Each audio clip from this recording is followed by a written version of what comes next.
แมวน้อยทะลุมิติตอนที่2082เราต้องไปแล้วเรื่องนี้อธิบายได้ว่าทำไมเมื่อครู่นี้จางเซียนถึงเห็นสัตว์น้ำมากมายแต่แล้วพวกมันก็หายวับไปเป็นไปได้ว่าเขาคงเห็นตอนที่พวกมันกำลังขานรับเสียงเรียกและรีบไปรวมตัวกันเป้าหมายแรกของเราคือตำหนักคว้าดาวเกาะคว้าดาวของพวกนั้นตั้งอยู่บริเวณใจกลางทะเลพลัดดาวข้าหารือกับอีกสองราชาแล้วพวกเราจะบุกเข้าโจมตีอย่างไม่มีปี่มีขลุ่ยเพื่อให้พวกนั้นรู้ว่าเผ่าพันธุ์อสูรใต้น้ำจะไม่อดทนอีกต่อไปขอแค่เราสำแดงพละกำลังได้มากพอ6 สำนักใหญ่จะไม่กล้าทำอะไรเราอีกฉลามตัวที่นั่งบัลลังก์กลางพูดอย่างวางมาดมหาสมุทรมีทรัพยากรมหาศาลและแก่นอสูรของเหล่าอสูรใต้น้ำก็เป็นประโยชน์มากในการฝ่าด่านวรยุทธ์ของนักรบด้วยเหตุนี้แม้จะมีอันตรายอยู่ทั่วมหาสมุทรแต่6 สำนักใหญ่ก็มักส่งบรรดาศิษย์สายตรงลงมาปฏิบัติภารกิจออกล่าอยู่เนืองๆโดยเฉพาะตำหนักคว้าดาวเพราะพวกเขาอาศัยอยู่บนเกาะโดดเดี่ยวแห่งนี้จึงหลีกเลี่ยงไม่ได้ที่จะต้องพึ่งพาทรัพยากรจากมหาสมุทรหากพวกมันอยากรวบรวมเผ่าพันธุ์อสูรใต้น้ำให้เป็นหนึ่งเดียวและทำให้6 สำนักใหญ่ยำเกรงก็ไม่มีเป้าหมายไหนจะเหมาะสมไปกว่าตำหนักคว้าดาว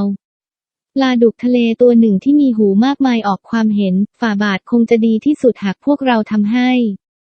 ตำหนักคว้าดาวเป็นเป้าหมายแรกได้แต่ข้าเชื่อว่าเราจำเป็นไตร่ตรองให้ถี่ถ้วนก่อนจากการหาข่าวของข้าผู้ที่ประกอบพิธีกรรมเรียกเทพเจ้าสาวน้อยผู้นั้นลงมาเมื่อ2 เดือนก่อนไม่ใช่ใครอื่นนอกจากตู้ชิงหยวนหัวหน้าตำหนักคว้าดาวเธออยู่เบื้องหลังเรื่องนั้นหรือฉลามตัวที่อยู่บัลลังก์กลางชะงักไปครู่หนึ่งกับข่าวที่ได้รับเจ้าแน่ใจหรือเหตุผลที่พวกมันทั้ง3ฝ่าด่านวรยุทธ์ได้สำเร็จก็เพราะหยดเลือดของเทพเจ้าสาวน้อยที่ร่วงลงสู่ทะเลฝ่าบาทข้าส่งบริวาร100,000 ตัวไปสืบเสาะเรื่องนี้แล้วและข้าแน่ใจมากปลาดุกทะเลตอบอย่างหนักแน่นฉลามตัวที่อยู่ตรงกลางใช้เวลาระงับอารมณ์ครู่หนึ่งก่อนจะคำรามต่อให้เธอเรียกเทพเจ้ามาได้ก็แล้วอย่างไรล่ะเท่าที่ข้าเห็นในวันนั้นหลังจากเข้าสู่ทวีปที่ถูกลืมได้ไม่นานเทพเจ้าก็ทำลายมิติโดยรอบบางส่วนเพื่อมุ่งหน้าไปที่อื่นและจากนั้นเธอก็ไม่เคยปรากฏตัวอีกเลยขอแค่เทพเจ้าไม่เข้ามายุ่งเกี่ยวกับการต่อสู้พวกเราก็มีโอกาสเล่นงาน6 สำนักใหญ่ได้พี่ใหญ่ของเราพูดถูกแม้แต่เทพเจ้าที่ลงมายังทวีปที่ถูกลืมก็ยังมีพละกำลังลดลงเมื่ออยู่ที่นี่ฉลามตัวที่อยู่ทางซ้ายตั้งข้อสังเกตก็เพราะเหตุผลนี้ที่ทำให้ไม่มีเทพเจ้าลงมายุ่งเกี่ยวกับเรื่องราวใดๆของที่นี่นอกจากหอเทพเจ้าต่อให้ตำหนักคว้าดาวสื่อสารกับเทพเจ้าได้ก็ใช่ว่าพวกเขาจะเรียกตัวเทพเจ้าให้มาต่อสู้แทนได้เสียเมื่อไหร่ในเมื่อเป็นอย่างนั้นเรายังต้องกลัวอะไรถึงหัวหน้าตำหนักคว้าดาวจะทรงพลังแค่ไหนเธอก็หัวเดียวกระเทียมรีบหักพวกเราทั้ง3ผนึกกำลังกันละก็การฆ่าเธอย่อมง่ายดายเหมือนปอกกล้วยเข้าปากการที่สวรรค์อนุญาตให้พวกเราฝ่าด่านวรยุทธ์ได้สำเร็จก็บอกชัดแล้วว่าโชคชะตากำลังเข้าข้างเผ่าพันธุ์อสูรที่อยู่ใต้น้ำพวกเราควรฉกฉวยโอกาสนี้ไว้แทนที่จะปล่อยให้มันหลุดมือไปฉลามตัวที่อยู่ทางขวากล่าวเสริม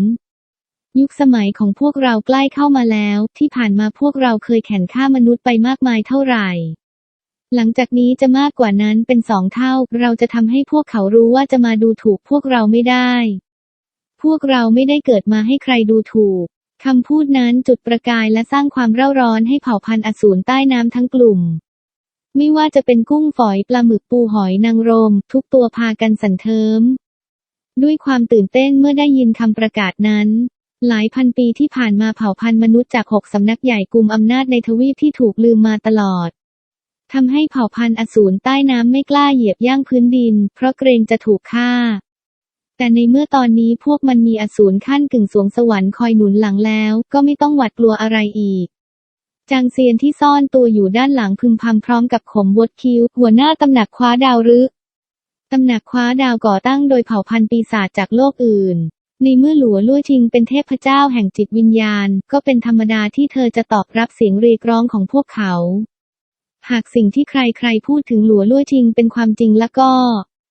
เป็นไปได้ว่าหัวหน้าตู้ชิงหยวนเรียกตัวเธอลงมาสู่มิติเบื้องบน และจากนั้นหลัวลั่วชิงก็ลงไปยังทวีปแห่งปรมาจารย์เพื่อฉกฉวยมหาคัมภีร์แห่งฤดูใบไม้ผลิกับฤดูใบไม้ร่วง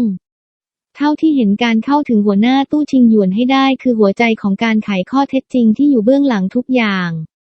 เขารีบร้อนมาที่นี่หลังจากสันนิษฐานว่าหินโลหิตเทพเจ้ามีบางอย่างเกี่ยวข้องกับหลัวลั่วชิง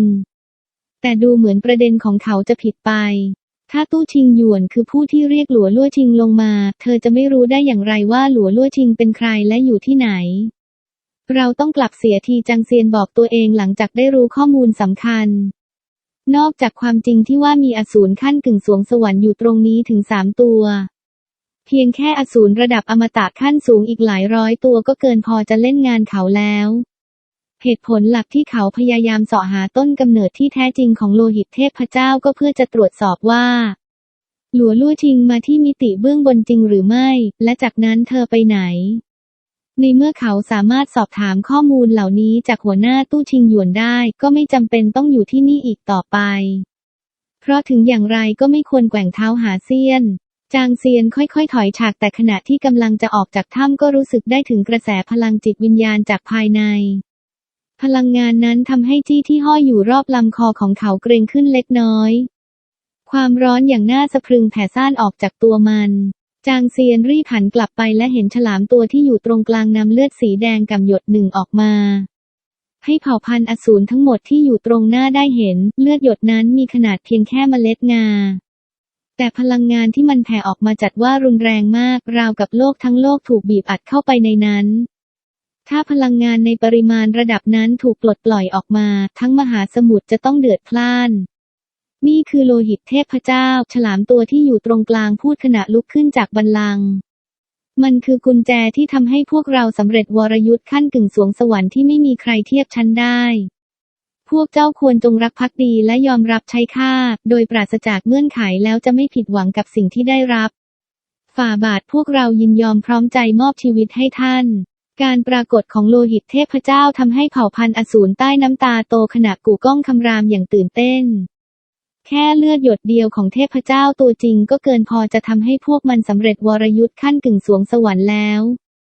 จึงไม่น่าแปลกใจที่โลหิตเทพเจ้าจะเป็นของล้ำค่าที่ดึงดูดเผ่าพันธุ์ใต้น้ำทุกสายพันธุ์เมื่อเห็นว่าเรียกความฮึกเหิมจากเผ่าพันธุ์อสูรใต้น้ำได้ฉลามตัวที่อยู่ตรงกลางพยักหน้าอย่างพอใจด้วยลูกล่อลูกชนและการใช้พระเดชพระคุณมันมั่นใจว่าบริวารเหล่านี้จะรับใช้พวกมันอย่างจงรักภักดีอสูรขั้นกึ่งสวงสวรรค์พวกนี้ไม่อาจสบประมาทได้จริงๆจางเซียนคิดอย่างระแวงพละกำลังของพวกมันก็เป็นเรื่องหนึ่งแต่เขานึกไม่ถึงเลยว่าฉลาม3 พี่น้องจะเก่งกาจเชี่ยวชาญในศิลปะการออกคำสั่งด้วยดูเหมือนที่ผ่านมาเผ่าพันธุ์มนุษย์จะประเมินความเฉลียวฉลาดของเจ้าพวกนี้ต่ำไปเราต้องไปแล้วแน่นอนว่าจางเซียนสนอกสนใจโลหิตเทพเจ้าแต่ก็รู้ดีว่าด้วยพละกำลังของเขาในเวลานี้ไม่มีทางฉกฉวยมันมาได้ความเสี่ยงที่ต้องแบกรับมีมากเกินไปอีกอย่างเขาก็ไม่จำเป็นต้องออกโรงด้วยตัวเองแน่นอนว่าตำหนักคว้าดาวกับอีก5 สำนักที่เหลือจะต้องเล่นงานฉลาม3 พี่น้องแน่เมื่อรู้เรื่องนี้พวกเขาไม่อาจยอมรับความเสี่ยงที่จะปล่อยให้เผ่าพันธุ์อสูรใต้น้ำสร้างกลุ่มอำนาจของตัวเองเมื่อถึงเวลานั้นเขาก็แค่ยืมมือ6 สำนักใหญ่เล่นงานฉลาม3 พี่น้องนั่นใครน่าครืนนนเสียงกึกก้องราวสายฟ้าฟาดทำให้ทั้งถ้ำสั่นสะเทือนก้อนหินแตกเป็นเสียงฝุ่นร่วงกราวลงพื้นจากนั้นรังสีอันทรงพลังไร้ขอบเขต3 สายก็ระเบิดออกมาเกิดอะไรขึ้นจางเซียนคิดพร้อมกับขมวดคิ้วเขากดข่มรังสีของตัวเองไว้ตลอดเวลาอีกฝ่ายไม่น่าตรวจจับการปรากฏตัวของเขาได้ง่ายๆอีกอย่างถ้าพวกมันรู้ว่าเขามาก็น่าจะรู้ตั้งแต่ตอนที่เขาเข้าไปในถ้ำแล้วมันเรื่องอะไรถึงมารู้เอาเมื่อตอนที่เขากำลังจะกลับจางเซียนหันกลับไปอย่างงุนงงแต่แล้วก็แทบลมจับด้วยความพรั่นพรึงโลหิตเทพเจ้าที่ลอยอยู่ตรงหน้าเผ่าพันธุ์อสูรใต้น้ำหายวับไปอย่างไร้ร่องรอยตั้งแต่เมื่อไหร่ก็ไม่รู้ทำให้เกิดความโอลหม่านอย่างหนักภายในถ้ำฉลามขั้นกึ่งสวงสวรรค์ทั้ง3 ตัวโมโหเดือดพวกมันปล่อยรังสีทรงพลังออกมาตั้งใจจะฉีกตัวการให้แหลกเป็นชิ้นๆนั่นเสียงหนึ่งดังขึ้นกลางอากาศจากนั้นกระแสน้ำก็ระเบิดกระแทกเพดานถ้ำทำให้หินร่วงกราวลงพื้น จางเซียนมองตามกระแสน้ำสิ่งที่เห็นเกือบทำให้เขาเข่าอ่อนที่มุมหนึ่งของถ้ำลูกเจี๊ยบสีเหลืองตัวจ้อยกำลังกระพือปีกอย่างเอาเป็นเอาตายอยู่ในกระแสน้ำในเวลาเดียวกันก็เรอออกมาดังสนั่นพลังงานของโลหิตเทพเจ้าพลุ่งพล่านอยู่ภายในตัวมันเห็นได้ชัดว่าใครคือตัวการที่ขโมยโลหิตเทพเจ้าไปข้าจะไม่ร่วมวงกับความพยายามฆ่าตัวตายของแกหรอกนะจะให้จางเซียนทำอะไรได้ในสถานการณ์แบบนี้นอกจากหันหลังกลับและเพ่นหนีเจ้าไก่นี่ปัญญาอ่อนมีอสูรขั้นกึ่งสวงสวรรค์ถึง3 ตัวแถมด้วยเผ่าพันธุ์อสูรใต้น้ำที่มีวรยุทธ์ระดับอมตะขั้นสูงอีกหลายร้อยแต่เจ้าโง่นั่นก็ยังเข้าไปขโมยโลหิตเทพเจ้าของพวกมันได้ทำแบบนี้ต่างอะไรกับฆ่าตัวตายเจ้านายรอข้าด้วยยังไม่ทันที่จางเซียนจะไปได้ไกลลูกเจี๊ยบสีเหลืองตัวจ้อยก็ร้องลั่นพริบตาต่อมามันก็ตามเขาทันกำลังของโลหิตเทพเจ้ายิ่งใหญ่กว่าที่ข้าคิดไว้ข้าใช้แรงหมดเกลี้ยงเลยขยับตัวไม่ไหวแล้วต้องขอพักสักหน่อยหลังจากพูดจบไก่น้อยก็มุดเข้าไปในกระสอบอสูร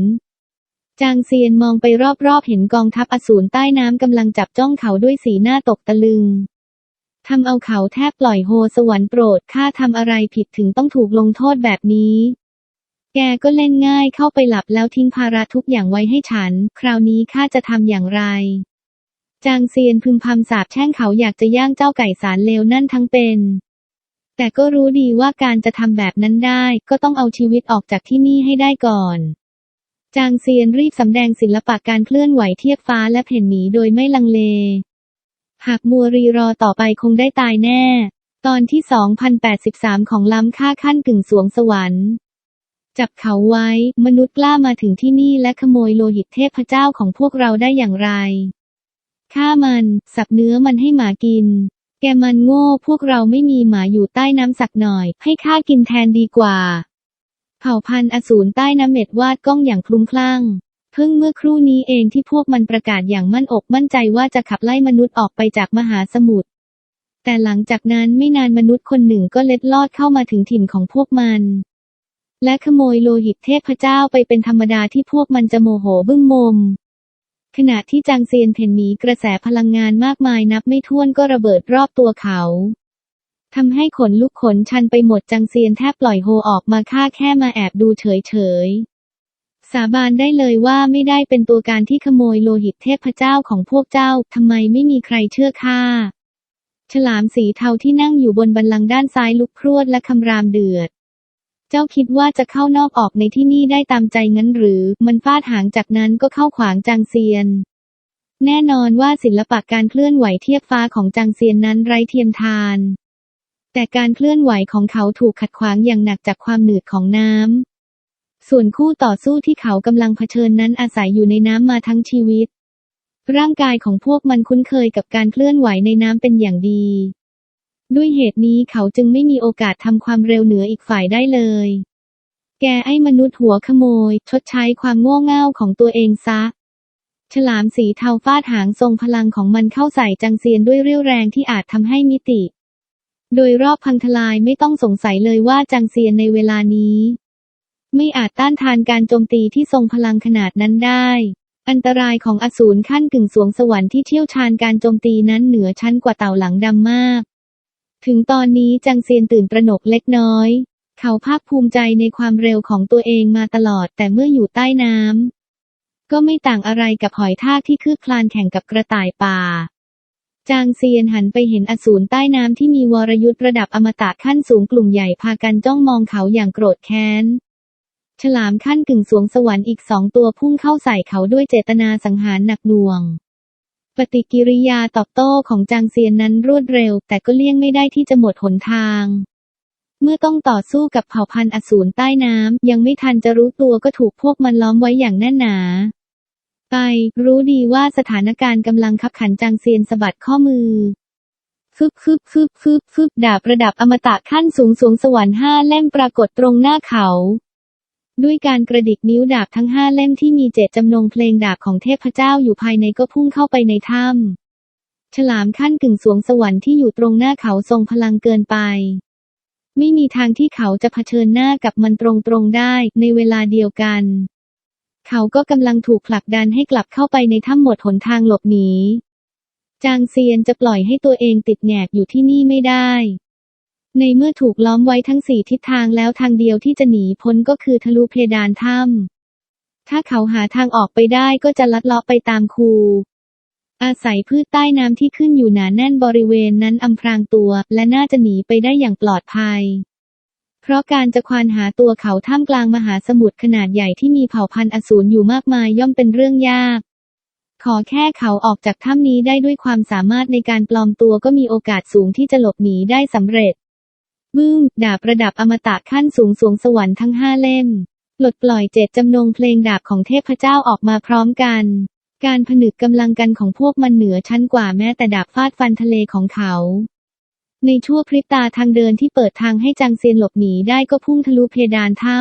ำจางเซียนรีบหลุดหน้าไปทันทีที่เขาดำดิ่งเข้าสู่ทางเดินเสียงระเบิดลั่นก็ดังขึ้นด้านล่างมิติที่เขาเคยยืนอยู่ก่อนหน้านี้แหลกละเอียดเป็นผุยผงต้องรีบแล้วจางเซียนรู้ดีว่าเวลาเหลือน้อยไม่ช้าเผ่าพันธุ์อสูรใต้น้ำที่อยู่ด้านล่างจะต้องตามเขาทันแน่จึงรีบถ่ายทอดพลังงานเข้าสู่ดาบทั้ง5เล่มอย่างบ้าคลั่งเปลี่ยนพวกมันให้กลายเป็นสวรรค์ที่เจาะเพดานให้แตกเป็นเสียงไม่ช้าน้ำก็ขุ่นคลาบเจ้าคิดจะไปไหนเสียงคำรามโกรธเกรี้ยวดังก้องไปทั่วทางเดินจางเซียนรู้สึกได้ว่าถ้ำนั้นสั่นสะเทือน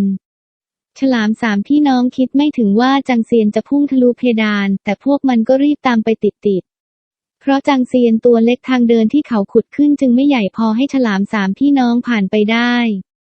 พวกมันจึงไม่มีทางเลือกนอกจากใช้แรงพุ่งเข้าชนเพื่อหาทางออกไปจางเซียนถ่ายทอดพลังปราณอย่างต่อเนื่องถึง3อึดใจจึงหนีรอดออกไปยังปลายอีกด้านหนึ่งได้ทันทีที่ออกมาก็รีบโยนดาบออกไปก่อนจะพุ่งไปซ่อนตัวอยู่ในปะการังและเถาวัลย์แต่ยังไม่ทันจะไปได้ไกลเสียงระเบิดดังสนั่นก็ดังขึ้นจากถ้ำที่อยู่ด้านล่างท่ามกลางน้ำขุ่นคลากที่ปนเปื้อนฝุ่นผงฉลามตัวหนึ่งพุ่งออกมาอย่างโกรธเกรี้ยวมันอ้าปากกว้างและพ่นน้ำปริมาณมหาศาลสู้น้ำนั้นพุ่งเข้าใส่จางเซียนอย่างแรงฉีกกระชากพืชใต้น้ำที่เขาเคยคิดว่าน่าจะแข็งแกร่งพอได้อย่างง่ายดายหลบเมื่อเห็นว่าไม่มีทางหลบกระแสน้ำพ้นจางเซียนชักดาบถงซังออกมากวัดแกว่งอย่างดุเดือดสีหน้าของเขาเคร่งเครียดกระแสดาบฉีปะทะกับกระแสน้ำทำให้จางเซียนรู้สึกเจ็บแปลบบริเวณง่ามนิ้วถึงจะปัดป้องการโจมตีของคู่ต่อสู้ออกไปได้แต่เขาก็แน่นหน้าอกทำให้ต้องถอยหลังกรูดทรงพลังจริงๆจางเซียนตัวแข็งทื่อนี่เป็นครั้งแรกที่เขาได้เผชิญหน้ากับอสูรขั้นกึ่งสวงสวรรค์ที่แท้จริงแม้ตอนที่เขาทำให้เต่าหลังดำยอมจำนนได้ก่อนหน้านี้จางเซียนก็อาศัยพละกำลังของไก่น้อยเข้าช่วยการได้เห็นประสิทธิภาพการต่อสู้ของอสูรขั้นกึ่งสวงสวรรค์ก็เป็นเรื่องหนึ่งแต่การต้องรับมือกับมันด้วยตัวเองนั้นแตกต่างออกไปมากแม้เขาจะฝ่าด่านวรยุทธ์ไปเป็นนักรบอมตะขั้นสูงระดับล่างได้แล้วและกายเนื้อก็แข็งแกร่งถึงระดับอมตะขั้นสูงสวงสวรรค์แต่ก็ยังรู้สึกว่าไม่อาจต้านทานได้แม้แต่การโจมตีเพียงครั้งเดียวจากคู่ต่อสู้จางเซียนรีบตั้งตัวก่อนจะพุ่งเข้าใส่อีกครั้งการเผชิญหน้ากับอสูรขั้นกึ่งสวงสวรรค์เพียงตัวเดียวยังน่าสะพรึงขนาดนี้เขานึกภาพไม่ออกเลยว่าหากต้องรับมือกับพวกมันพร้อมกันทีเดียว3ตัวจะเป็นอย่างไรแถมยังมีอสูรใต้น้ำที่มีวรยุทธ์ระดับอมตะขั้นสูงอีกหลายร้อยตัวรอเล่นงานเขาด้วยทางเลือกเดียวของเขาคือหนีนับตั้งแต่วินาทีที่เจ้าขโมยทรัพย์สมบัติของเราเจ้าก็ชะตาขาดแล้วเสียงคำรามกึกก้องดังมาจากด้านบนจางเซียนเงยหน้าขึ้นมองอย่างหวาดระแวงเห็นฉลามอีกตัวหนึ่งกำลังพุ่งเข้าใส่เขาด้วยปากอ้ากว้างเผยให้เห็นฟันคมมากมายนับไม่ถ้วนที่เปล่งประกายเย็นเยือกออกมาขณะที่ฉลามตัวหนึ่งกำลังไล่ล่าอีก2ตัวก็พุ่งออกจากถ้ำด้วยความเร็วสูงกว่าเพื่อสกัดเขาจากด้านหน้าแถมยังมีกระแสน้ำรุนแรงพุ่งลงมากระแทกเขาจากด้านบนอีกด้วยรู้ดีว่าตกที่นั่งลำบากแล้วจางเซียนไม่กล้ารังรอเขาสะบัดข้อมือจากนั้นก็นำของล้ำค่าขั้นกึ่งสวงสวรรค์ที่เขาทำให้มันจำนวนได้เมื่อครู่นี้ออกมาจางเซียนแปลสภาพมันให้เป็นปราการขนาดใหญ่เสียงระเบิดกึกก้องดังขึ้นด้านหลังคลื่นความสั่นสะเทือนทำลายพืชน้ำและโขดหินที่อยู่โดยรอบจนแหลกสลาย แรงปะทะนั้นทำให้สองแขนของจางเซียนเป็นเหน็บเขาแทบยกแขนไม่ขึ้นแม้ของล้ำค่าขั้นกึ่งสวงสวรรค์จะทำให้เขาต้านทานการโจมตีของพวกมันได้แต่แรงปะทะก็ส่งผลให้อวัยวะภายในกระทบกระเทือนจางเซียนได้รับความบอบช้ำสาหัสนี่มันบ้าบออะไรเขารู้สึกเหมือนจะเสียสติเขามาที่นี่เพียงเพื่อสำรวจไม่ใช่ทำให้คู่ต่อสู้รู้ตัวและเขาก็ได้ทำตามที่ต้องการสำเร็จแล้วสิ่งที่ใครๆว่าไว้นั้นแสนจะเป็นเรื่องจริงสมาชิกที่งี่เง่าเพียงคนเดียวในทีมก็เกินพอจะทำให้ทั้งทีมล่มจมของล้ำค่าขั้นกึ่งสวงสวรรค์เห็นโล่ที่จางเซียนนำออกมาฉลามสามพี่น้องตาเป็นประกายด้วยความตื่นเต้นโลหิตเทพเจ้าหยดหนึ่งแลกกับอาวุธชิ้นหนึ่งข้าว่าก็ไม่เลวนะถึงโลหิตเทพเจ้าจะทรงพลังแค่ไหนแต่ทั้งหมดที่พวกมันต้องการก็คือโลหิตเทพเจ้าเพียงหยดเดียวเพื่อให้สำเร็จวรยุทธ์ขั้นกึ่งสวงสวรรค์อะไรที่นอกเหนือไปจากนั้นถือว่าไม่จำเป็นเพราะหากพวกมันทำให้ของล้ำค่าขั้นกึ่งสูงสวรรค์ชิ้นหนึ่งยอมจำนนได้ก็ไม่ต้องสงสัยเลยว่าประสิทธิภาพการต่อสู้จะเพิ่มสูงขึ้นอีกมากตึ้งฉลามสามพี่น้องพุ่งชนโล่ของจางเซียนจากสามทิศทางตั้งใจจะทำลายมันให้ได้แม้จางเซียนจะยืนหยัดอยู่ได้แต่ก็รู้สึกเหมือนจะเป็นอัมพาตเพราะแรงปะทะที่เกิดขึ้นอย่างไม่หยุดหย่อนเขาตวาดก้องเต่าหลังดำรีบออกมาและพาข้าไปจากที่นี่ทีเต่าหลังดำที่มีความกว้างราว100 เมตรปรากฏตัวทันทีที่มันออกมาก็พุ่งขึ้นสู่ด้านบนอย่างรวดเร็วโดยมีจางเซียนขี่หลังความเร็วของมันสูงกว่าจางเซียนมากแต่ก็ไม่อาจทิ้งห่างฉลามสามพี่น้องได้ฉลามกลุ่มนั้นยังคงโจมตีพวกเขาต่อไปทั้งมหาสมุทรราวกับจะพังทลายเจ้าเต่าเท่านึกไม่ถึงเลยว่าแกจะเลือกยอมจำนนให้มนุษย์แทนที่จะเป็นพวกเราแกนี่เป็นแกะดำของเผ่าพันธุ์อสูรใต้น้ำจริงๆข้ายังพอเข้าใจนะถ้าแกยอมจำนนให้ผู้เชี่ยวชาญสักคนแต่หมอนี่เป็นแค่นักรบอมตะขั้นสูงระดับล่างดูเหมือนการเวลาจะทำให้แกงี่เง่าขึ้นเรื่อยๆโง่เหลือเกินพวกเราปล่อยแกไปแต่แกก็ยังตัดสินใจกลับมาถ้าเป็นอย่างนั้นแล้วก็อย่าหวังเลยว่าพวกเราจะปราณีเราจะฝังแกไว้ที่นี่พร้อมกับเจ้านายคนใหม่ของแกนั่นแหละเสียงคำรามย้อดังขึ้นโดยรอบเมื่อเห็นเต่าหลังดำซึ่งเป็นอริเก่ายอมจำนนให้ชายหนุ่มที่อยู่ตรงหน้าฉลามสามพี่น้องอดไม่ได้ที่จะเยาะเย้ยยิ่งเต่าหลังดำได้รับความบอบช้ำมากขึ้นเท่าไหร่ความเร็วของมันก็ลดลงอย่างเห็นได้ชัดยังไม่ทันที่ทั้งคู่จะได้ออกจากคูเต่าหลังดำก็ส่งโทรจิตหาจางเซียนนายท่านข้าเกรงว่าถ้าเป็นแบบนี้ต่อไปเราจะออกจากที่นี่ไม่ได้เหตุที่เมื่อคราวก่อนมันหนีพ้นก็เพราะมันหลบออกมาทันทีที่การเผชิญหน้าเริ่มต้นและฉลามสามพี่น้องก็ไม่ติดใจจะเอาเรื่องแต่คราวนี้เจ้านายของมันขโมยโลหิตเทพเจ้าของฉลามพวกนั้นมาแถมทำลายที่พำนักของพวกมันจนสิ้นซากไม่มีทางที่ฉลามสามพี่น้องจะปล่อยให้พวกเขารอดไปได้แน่เจ้าพูดถูกดูเหมือนถ้าเป็นแบบนี้เราไม่น่าจะหนีรอดจางเซียนพึมพำอย่างเห็นด้วยและรีบประเมินสถานการณ์รอบตัวขณะที่ทั้งคู่กำลังปะทะกับฉลามสามพี่น้องเผ่าพันธุ์อสูรใต้น้ำระดับอมตะขั้นสูงที่จางเซียนเคยเห็นในถ้ำเมื่อครู่ก่อนก็กระจายตัวกันสกัดกั้นหนทางหลบหนีอื่นๆไว้หมดพูดอีกอย่างก็คือพวกเขาจบเหแน่ไม่ว่าจะมุ่งหน้าไปทางไหนในท้ายที่สุดก็จะต้องตกอยู่ในวงล้อมของฉลามสามพี่น้องอยู่ดี